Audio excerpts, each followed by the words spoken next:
പറയണ്ട അവിടെ ലാലേട്ടൻ അനുമോളോട് എന്തോ ഭയങ്കര പ്രശ്നമാണ്, അങ്ങ് ലാലേട്ടൻ ഏത് നേരോ അനുമോളെ അങ്ങ് ഏറി കയറ്റുകയാണെന്നൊക്കെ പറഞ്ഞത്. ഇങ്ങ് വാ ഇവിടെ കണ്ടോ, അങ്ങ് ഏഷ്യാനെറ്റ് പുതിയ പ്രൊമോ വന്നിട്ടുണ്ട്, വന്ന് കാണ്.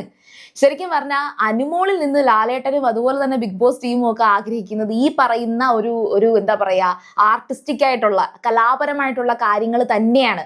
അല്ലാതെ പുതപ്പിനടിയിൽ എവിടെ എന്ത് നടന്നു എന്ന് അനുമോള് ചോദിക്കുന്ന ലെവലിലേക്ക് അനുമോളിനെ എത്തിക്കാൻ അവരും ആഗ്രഹിക്കുന്നില്ല.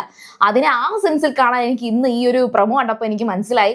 അത് മാത്രമല്ല അക്ബറിനെ ഭയങ്കരമായിട്ട് സപ്പോർട്ട് ചെയ്യുന്നു എന്നുള്ള ലെവലിൽ എല്ലാവരും പറഞ്ഞല്ലോ, അവിടെയും ഒരു വീക്ക്നെസ് ഉണ്ട്, ലാലേട്ടന്റെ ഒരു വീക്ക്നെസ്. അതായത് അക്ബർ നന്നായിട്ട് പാട്ട് പാടുന്നു, അവിടുത്തെ പ്രശ്നങ്ങളെയൊക്കെ ഒരു കലാരൂപം പോലെ, അതായത് ഒരു കഥാപ്രസംഗം പോലെ ഒരു ഹാസ്യ രൂപത്തിൽ അതവിടെ അവതരിപ്പിക്കുന്നു.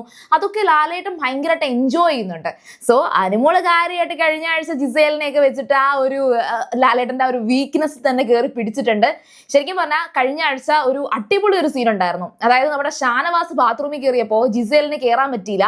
ഷാനവാസ് ആണെങ്കിൽ 1 മണിക്കൂറോളം കുളിക്കാൻ വേണ്ടിയിട്ട് സമയം എടുക്കും, പക്ഷെ ജിസേലിന് അത്രയൊന്നും ആവശ്യമില്ല, 5 മിനിറ്റ് കൊണ്ട് കുളിച്ചിട്ട് ഇറങ്ങുന്ന ആളാണ് ജിസേൽ. അപ്പൊ ആ സിറ്റുവേഷനിൽ ജിസേലിനെ നെവിനും അനുമോളും കൂടെ ചേർന്നിട്ട് ചെറിയ ഒരു ഫൺ ആയിട്ടുള്ള ഒരു റാഗിങ് അവിടെ ചെയ്യുന്നുണ്ടായിരുന്നു. അതായത് അനുമോൾ ഇങ്ങനെ പറയുന്നുണ്ട്, നമ്മുടെ ചെമ്മീനിലെ ഡയലോഗ് എന്റെ കൊച്ചു മുതലാളി എന്ന് പറഞ്ഞിട്ടുള്ള ആ ഒരു ഡയലോഗ് ഭയങ്കര ഫണ്ണായിട്ടാണ്. അത് നമ്മൾ ഇതിനു മുന്നേ തന്നെ അനുമോളിനെ ഓൾമോസ്റ്റ് എനിക്ക് തോന്നുന്നു പുറത്തൊക്കെ ഒരുപാട് പേർക്ക് ആ ഒരു അനുമോളിന്റെ ഈ മിമിക്രി മോണോ ആക്ട് ഒക്കെ ഭയങ്കരമായിട്ട് ഇഷ്ടമാണ്. പക്ഷെ ബിഗ് ബോസിന് വന്നിട്ട് കാവ്യമാധവനെയും അതുപോലെ തന്നെ ഇത് ജിസേലിനെ വെച്ച് തന്നെ ഓൾറെഡി ഇത് കാണിച്ചിട്ടുള്ളതാണ്.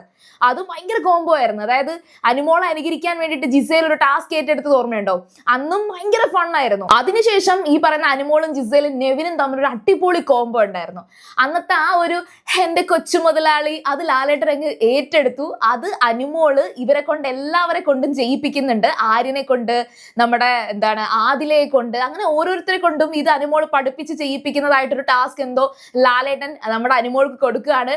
ശരിക്കും പറഞ്ഞാൽ അനുമോള് കസറി. അനുമോൾക്ക് അങ്ങനെയൊക്കെയുള്ള കാര്യങ്ങൾ വരുമ്പോഴേ ഭയങ്കര കോൺഫിഡൻസ് ആണ്. അവിടെ അങ്ങനെയുള്ള കാര്യങ്ങളൊക്കെ സംസാരിക്കാൻ അവർക്ക് ഭയങ്കര നാവാണ് കേട്ടോ. അത് ഭയങ്കരമായിട്ട് കലക്കുന്നുണ്ട്. ഏതായാലും ശരി, ഒരു കാര്യം എനിക്ക് മനസ്സിലായി, ഇത് ലാലേട്ടന്റെ ഒരു വീക്ക്നെസ് ആണ്. നമ്മളൊരു വിഷയത്തെ, അത് ലാലേട്ടന്റെ ഒരു പേഴ്സണൽ ലൈഫിലും എനിക്ക് തോന്നിയിട്ടുള്ള ഒരു കാര്യമാണ്. മോഹൻലാൽ എന്ന് പറയുന്ന ഒരു വ്യക്തി ഒരു വലിയൊരു പ്രശ്നത്തെ പോലും സമീപിക്കുന്ന ഒരു രീതിയുണ്ട്. വഴക്കടിച്ച് അതിനെ പ്രശ്നത്തെ സോൾവ് ചെയ്യാം, മാന്യമായിട്ട് അതിനെ സംസാരിച്ച് ആ വിഷയത്തെ നമുക്ക് ഇല്ലാതാക്കാം. അതാണ് ലാലേട്ടൻ ഇതിനകത്ത് തരുന്നൊരു മെസ്സേജ് ആയിട്ട് എനിക്ക് ഫീൽ ചെയ്തത്. മാത്രമല്ല, ഇപ്പം മോഹൻലാൽ എന്ന് പറയുന്നൊരു വ്യക്തിക്ക് അനുമോളോട് എന്തെങ്കിലും ഒരു പേഴ്സണൽ ഗ്രഡ്ജസ് ഉണ്ടാവേണ്ട കാര്യമില്ല എന്ന് പലതവണ ഞാൻ പറഞ്ഞിട്ടുണ്ട്.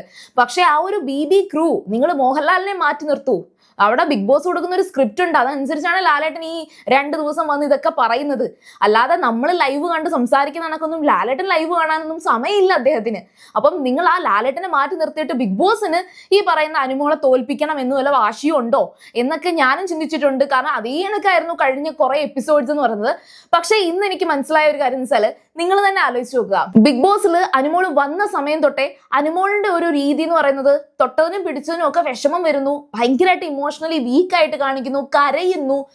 ആദ്യമായിട്ട് കരഞ്ഞതുപോലും ഷാനവാസ് ഒരു ഫണ്ണായിട്ട് കരയിപ്പിക്കാൻ വേണ്ടിയിട്ട് ഷാനവാസ് ചെയ്ത ഒരു കാര്യം ഉണ്ടായിരുന്നു. അതായത് ഈ ഡോക്ടേഴ്സ്മാരെല്ലാവരും വെറുതെ ആണെന്നുള്ള രീതിയിൽ ബിന്നിയെയും അക്ബറിനെയും അപ്പാരിനെയും ഒക്കെ ഉൾപ്പെടുത്തിക്കൊണ്ട് ചെയ്ത ആ ഒരു വിഷയത്തിൽ അനുമോൾ അന്ന് കള്ളമൊന്നും പറഞ്ഞിട്ടില്ല. അനുമോൾ സത്യസന്ധമായിട്ട് പറഞ്ഞ് നോർമലായിട്ടുള്ള ഒരു കാര്യം, ഫണ്ണായിട്ട് അനുമോൾ എടുത്ത കാര്യത്തെ ഷാനവാസ് വളച്ചൊടിച്ച് സംസാരിച്ചതിന്റെ പേരിലാണ് അനുമോൾക്ക് അന്ന് കരയേണ്ടി വന്നത്.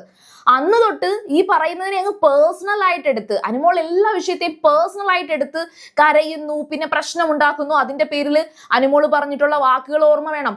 ചീത്ത വിളിക്കുന്നത് ഓക്കെ, ചീത്ത വിളിച്ചില്ല എന്ന് പറയുന്ന കുറെ പേരുണ്ട്. പക്ഷേ പ്രാക്ക് ഭയങ്കരമായിരുന്നു. അനുമോൾ എല്ലാവരും ഇട്ടങ്ങ് പ്രാകും. എന്നിട്ട് എന്റെ കൈ കിട്ടി ഞാൻ കൊന്നു കളയും, നോക്കിക്കോ ഞാൻ കൊന്നു കളയും, ഇവിടുന്ന് ഒന്ന് ഇറങ്ങിക്കോട്ടെ എന്ന് പറയുമ്പോൾ അത് ശരിക്കും പറഞ്ഞാൽ അത് കണ്ടിരിക്കുന്നവർക്ക് ഒരു ഫണ്ണായിട്ടല്ല ഫീൽ ചെയ്യുന്നത്. ഇതെന്ത് ഇവരിങ്ങനെ, ഇതൊക്കെ എന്തിനാ ഇത്ര സീരിയസ് ആയിട്ട് കാണുന്നേ, ചെറിയ കാര്യത്തിന് പോലും കരയുന്നു എന്നുള്ളൊരു രീതിയിലാണ്.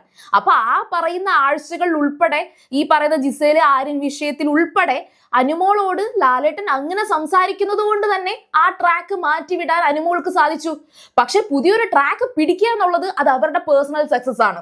ഇപ്പോ അനീഷ് ആണെങ്കിലും അനീഷിനെയും ഇതുപോലെ തന്നെ ലാലേട്ടൻ വന്ന 2 ആഴ്ചക്കകത്ത് നന്നായിട്ട് കുടഞ്ഞിട്ടുണ്ട്.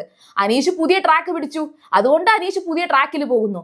നേരെ മറിച്ച് തുടക്കം തൊട്ടേ ജിസേലിനെ പാമ്പർ ചെയ്ത് ജിസേൽ ഇപ്പൊ എന്തെങ്കിലും കളിക്കുന്നുണ്ടോ? ജിസേലിന് ഇപ്പൊ വലിയ ഫാൻസും ഇല്ല, വോട്ടും കുറയുന്നുണ്ട്.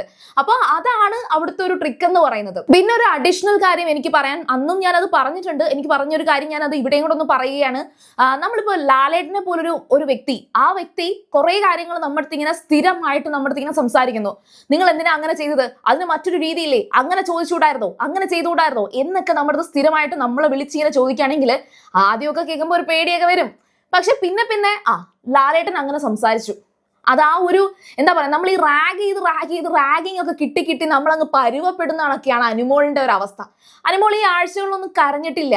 അനുമോൾ അഥവാ കരച്ചിൽ വന്നപ്പോൾ ഏറ്റവും വലിയൊരു ഇഷ്യൂ ആയിട്ട് വരേണ്ട ഒരു കാര്യം എന്ന് വെച്ചാൽ ആ ജീവൻ എന്ന് പറഞ്ഞ വ്യക്തി ആ ഒരു പ്രൊമോഷന്റെ ഭാഗമായിട്ട് ബിഗ് ബോസിൽ കയറിയ സംഭവമാണ്. എന്തോ ഒരു പക്വതയോടെയാണ് അത് അനുമോള് ഡീൽ ചെയ്തത്. അത് അതിന്റെ സ്റ്റോറി എന്തോ ആയിക്കോട്ടെ, എല്ലാവരും പറയുന്നുണ്ട് അനുമോളുടെ ഭാഗത്ത് തെറ്റുണ്ടായത് കൊണ്ടാണ് അങ്ങനെ മുഖം കൊടുക്കാത്തത്.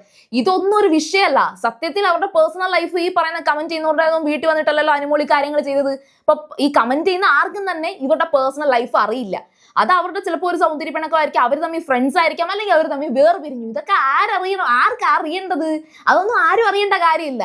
പക്ഷെ ബിഗ് ബോസ് ഹൗസിനകത്ത് ഏറ്റവും നല്ല എന്റർടൈൻമെന്റ്, ഏറ്റവും കൂടുതൽ കോണ്ടന്റ് കൊടുക്കുന്നത് ആരാണ്, അത് നമുക്കറിയണം. അതാണ് നമ്മൾ ഈ ബിഗ് ബോസ് എന്ന് പറഞ്ഞൊരു ഷോയെ കുറിച്ച് പറയാൻ ആഗ്രഹിക്കുന്ന ഒരു കാര്യം. അപ്പോൾ ഏതായാലും ശരി, അടിപൊളിയായിട്ട് ലാലേട്ടനും അനുമോളും തമ്മിലൊരു കോംബോ ആണ് അവിടെ കാണുന്നത്. കാരണം അനുമോൾ ഓരോന്ന് പറയുന്നതിനനുസരിച്ച് ലാലേട്ടൻ കൂടുതൽ അങ്ങോട്ട് ഫണ്ണായിട്ട് സംസാരിക്കുന്നുണ്ട്. അതൊക്കെ ലാലേട്ടന്റെ ഒരു തനത് ശൈലിയാണ്. ശരിക്കും പറഞ്ഞാൽ ഇന്നലത്തെ ഒരു എപ്പിസോഡ് ഞാൻ റിവ്യൂ ചെയ്ത സമയത്ത് അനുമോളുടെ കാര്യം തന്നെ പറഞ്ഞപ്പോൾ ഞാൻ പറഞ്ഞിരുന്നു, അനുമോൾക്ക് ശരിക്കും പറഞ്ഞാൽ സിനിമയിലേക്ക് ഒരു അവസരം കിട്ടാനുള്ള ഏറ്റവും നല്ലൊരു ഓപ്പർച്യൂണിറ്റിയാണ്. അവർ മൾട്ടി ടാലന്റഡ് ആണ്. അനുമോൾ എന്ന് പറയുന്ന ഒരു വ്യക്തിക്ക് അഭിനയം മാത്രമല്ല, അഭിനയത്തിനായിക്കോട്ടെ അല്ലെങ്കിൽ ഈ മിമിക്രി ആയിക്കോട്ടെ, മോണോ ആക്ട് ആയിക്കോട്ടെ, ഭയങ്കര എന്റർടൈൻമെന്റ് ആണ്. ഒരു 100% പവർ പാക്ക് ആയിട്ടുള്ള ഒരു എന്റർടൈനർ ആണ്. അത്രയും തരുന്ന ഒരു വ്യക്തിയാണ് അനുമോൾ എന്ന് പറയുന്നത്. അപ്പൊ അവരിൽ നിന്ന് ബിഗ് ബോസ് ആഗ്രഹിക്കുന്നതും ഇതുപോലെയുള്ള കോണ്ടന്റ് ആയിരിക്കത്തില്ലേ. ലാലേട്ടനും അതാണ് ഇഷ്ടപ്പെടുന്നത്. ലാലേട്ടന്റെ ഒരു വീക്ക്നെസ് തന്നെ അതാണ്. ലാലേട്ടന് എല്ലാം കുറച്ചും കൂടെ എന്താ പറയാ, ഒരു ആർട്ടിസ്റ്റിക് ലെവലിൽ കിട്ടുന്നതാണ് പുള്ളിക്കാരന് ഇഷ്ടം. പുള്ളിക്കാരൻ ശരിക്കും പറഞ്ഞാൽ ഈ മോഹൻലാൽ എന്ന് പറഞ്ഞൊരു വ്യക്തി പേഴ്സണൽ ലൈഫിൽ ഞാൻ പലയിടത്തും വായിച്ചിട്ടുള്ളൊരു കാര്യമാണ്. അദ്ദേഹം ശരിക്കും പറഞ്ഞാൽ ഒരു ഇൻട്രോവേർട്ട് ക്യാരക്ടറാണ്. അങ്ങനെ എല്ലായിടത്തും പോയി സംസാരിക്കുന്ന ഒരാളല്ല.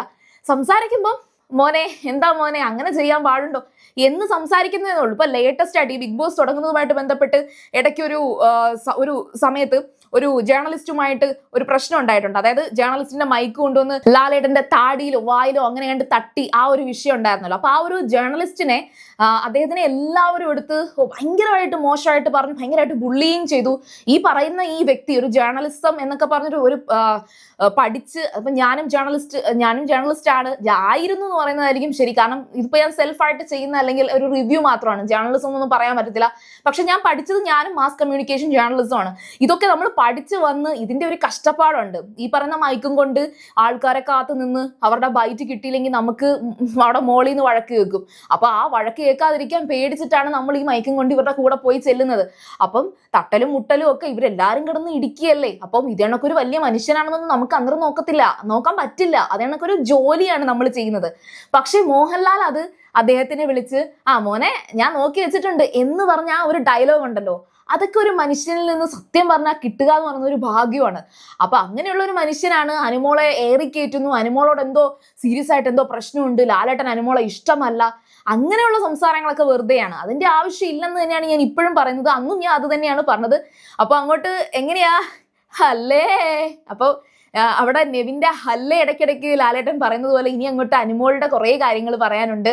അതുപോലെ എന്റെ കൊച്ചു മുതലാളി, അതുപോലെ തന്നെ അനുമോളുടെ ആ ഒരു ചിരി ഉണ്ടല്ലോ. ഇപ്പൊ ലാസ്റ്റ് ഞാൻ അത് റിവ്യൂ ചെയ്യാൻ എനിക്ക് സമയം കിട്ടിയില്ല. ഒരു ദിവസം രാത്രിയായിരുന്നു ആ ഒരു ടാസ്ക് വന്നത്. ഒരു മോർണിംഗ് ടാസ്ക് എടുത്ത് രാത്രി കൊടുത്തു. അപ്പം അക്ബറിന്റെ പേര് പറഞ്ഞ് അനുമോൾ ചിരിക്കുന്ന ഒരു രീതിയുണ്ട്. അതായത് വലിയൊരു സിനിമാ നടി ആവുന്ന സമയത്ത് കൊട പിടിക്കാൻ ആരെ വിളിക്കും എന്ന് ചോദിക്കുമ്പോൾ അനുമോൾ പറയുന്ന പേര് അക്ബറിൻ്റെതാണ്. ആ ഒരു സമയത്തൊക്കെയുള്ള ആ അനുമോളുടെ ചിരിയും ആ ഒരു സംസാര രീതിയൊക്കെ അതൊക്കെ ഒരു ജെന്യുവിൻ ആയിട്ടുള്ള കാര്യം കേട്ടോ. അതൊന്നും അഭിനയമല്ല, അത് ആ ഒരു മനുഷ്യന്റെ ആ ഒരു തനത് രീതിയാണ്. ഇപ്പൊ നമ്മൾ ലാലേട്ടനെ കുറിച്ച് പറഞ്ഞ കണക്ക് അനുമോൾ അങ്ങനെയാണ്. അവരിൽ കുറെ അധികം ഗുഡ് ആൻഡ് ബാഡ് ആയിട്ടുള്ള കുറെ കാര്യങ്ങളുണ്ട്. ബിക്കോസ് അത് ഉണ്ടാക്കിയെടുക്കുന്നതല്ലോ, അത് അവരിൽ ഉള്ള കാര്യങ്ങളല്ലേ. അപ്പൊ ആ ഒരു ചിരി ഞാൻ ചിരിച്ചാൽ നിങ്ങൾ ചിലപ്പോൾ എന്നെ ഇവിടെ നിന്ന് ഇറങ്ങി പോടേ എന്ന് പറയും. എങ്കിലും ഞാൻ ഒന്ന് ചിരിക്കാം. Okay, line cut. അപ്പോൾ സീരിയൽ ഗ്രാൻഡ്മ നിങ്ങൾ ഫസ്റ്റ് ടൈം ആണ് കാണണമെങ്കിൽ ഉറപ്പായിട്ടും ചാനൽ ഒന്ന് സബ്സ്ക്രൈബ് ചെയ്തിട്ട് കാണുക. വീഡിയോ ഇഷ്ടപ്പെട്ടാൽ ലൈക്ക് ചെയ്യുക, കമന്റ് ചെയ്യുക, ഷെയർ ചെയ്യുക. അപ്പോൾ ഞാൻ പോയി വരാം. ബൈ.